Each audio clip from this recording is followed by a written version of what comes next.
प्रश्न है अधातु किसे कहते हैं? तो आइए इस प्रश्न का उत्तर हमने लिखा है। वैसे पदार्थ जो विद्युत का कुचालक होता है तथा भंगुर और चमकहीन होता है, अधातु कहलाते हैं।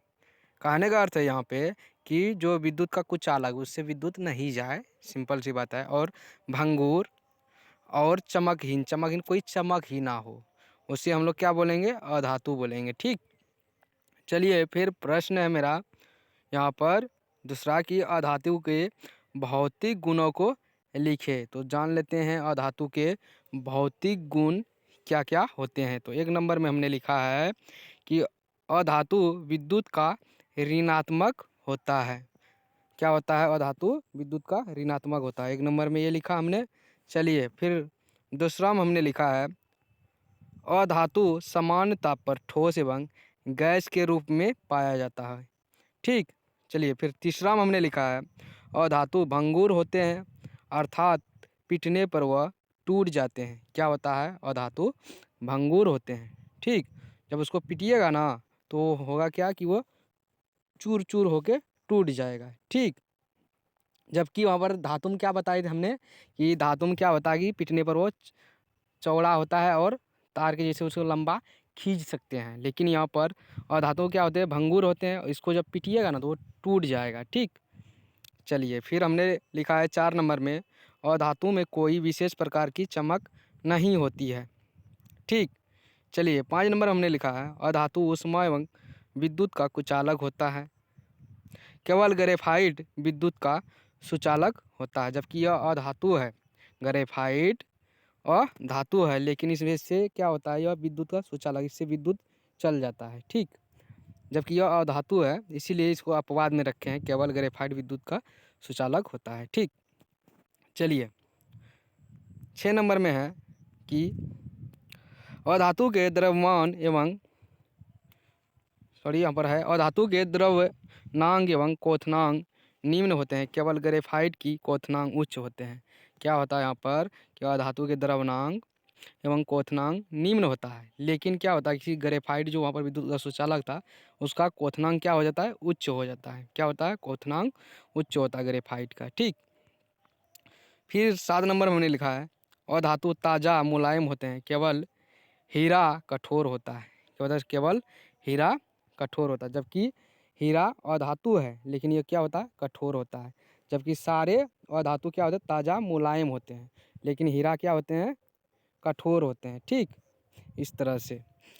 चलिए उसके बाद फिर क्वेश्चन है मेरा अधातु के रासायनिक गुण को लिखे। यहाँ पर भौतिक गुण हमने जान लिया, अब रासायनिक गुण के बारे में जानते हैं अधातु के। चलिए 1 नंबर में हमने लिखा है धातु एवं अधातु के बीच रासायनिक अभिक्रिया करके आयनिक यौगिक बनाते हैं।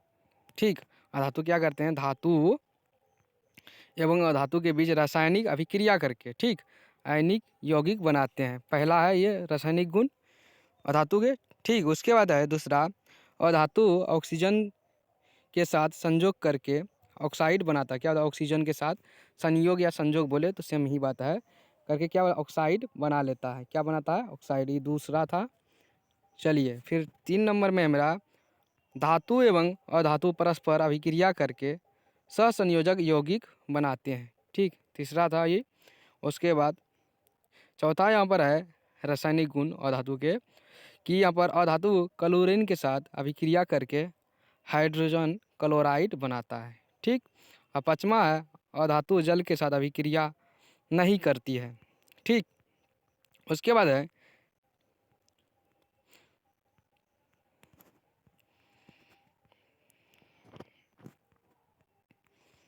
चलिए ये 5 नंबर में हमने क्या लिखा था? अधातु जल के साथ अभिक्रिया नहीं करती है। ठीक, अब नोट में देखिए यहाँ पर धातु और अधातु का दोनों जगह से लिए हैं हमने। नोट में हमने लिखा है।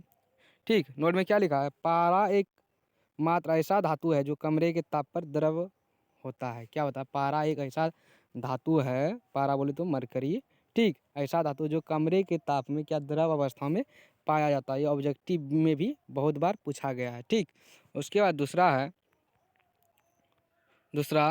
हमने लिखा है देखिए यहाँ पर पोटेशियम एवं सोडियम इतनी क्रियाशील धातु है कि वायु के संपर्क में आते ही वह जलने लगता है। ठीक, इसलिए इन दोनों को केरोसिन तेल में डुबो के रखा जाता है। किसको? सोडियम और पोटेशियम को केरोसिन तेल में डुबा के रखते हैं, क्योंकि जैसे ही उसको हम केरोसिन तेल से बाहर निकालेंगे तो उसमें क्या आग पकड़ लेगा, बहुत जल्दी उसमें आग पकड़ लेगा, इसीलिए उसको केरोसिन तेल में डुबो के रखते हैं। ठीक, यह है नोट में दूसरा। उसके बाद फिर हमने लिखा है 3 नंबर में, सोना एवं प्लेटिनम दो ऐसे धातु हैं जो अम्ल के साथ अभिक्रिया नहीं करती।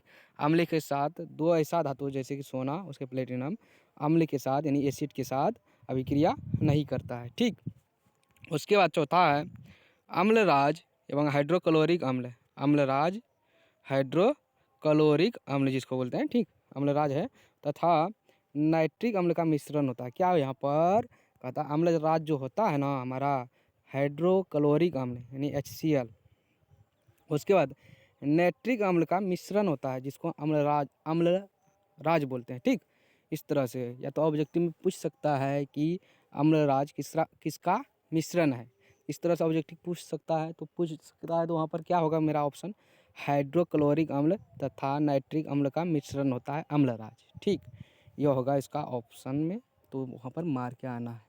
ठीक, यही है इस प्रश्न का उत्तर। आई होप कि यह प्रश्न आपको बढ़िया लगे तो बहुत बढ़िया से लिख के भी आना है एग्ज़ाम में, और चैनल पे नए हैं तो चैनल को सब्सक्राइब भी कर लेना है, साथ ही वीडियो के दोस्तों के पास शेयर भी कर देना है। धन्यवाद।